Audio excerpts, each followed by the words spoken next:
வரலாற்று சிறப்புமிக்க பாபர் மசூதி இடிக்கப்பட்ட தினம் இன்று. கிபி 16ஆம் நூற்றாண்டில் கட்டப்பட்டதுதான் பாபர் மசூதி. முகல் பேரரசை நிறுவிய பாபரின் நினைவாக கட்டி எழுப்பப்பட்ட இந்த பாபர் மசூதிங்கிறது ஒரு கோவிலை அழித்து உருவாக்கப்பட்டது அப்படிங்கிற ஒரு பிரச்சாரம்ங்கிறது 1970-80களில் தொடங்கப்பட்டுச்சு.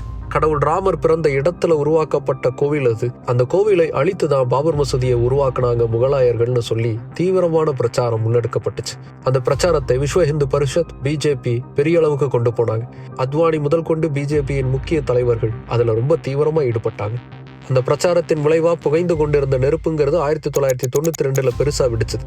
டிசம்பர் மாசம் 6ஆம் தேதி அதிக எண்ணிக்கையில விஸ்வ இந்து பரிஷத்துடைய தொண்டர்கள் பாபர் மசூதியை சூழ ஆரம்பிச்சாங்க. கொஞ்ச நேரத்துல பாபர் மசூதியின் ஒவ்வொரு செங்கலையும் பேர்க்க ஆரம்பிச்சாங்க. ஒரு சில மணி நேரங்கள்ல வரலாற்று சிறப்புமிக்க அந்த பாபர் மசூதிங்கிறது தரைமட்டமாக்கப்பட்டுச்சு. பல ஆயிரக்கணக்கான இஸ்லாமியர்களின் மிக புனித தலமாக கருதப்பட்ட பாபர் மசூதி இடிக்கப்பட்ட பின் அது பெரிய அளவுக்கான கலவரத்தை இந்தியா முழுக்க உருவாச்சு.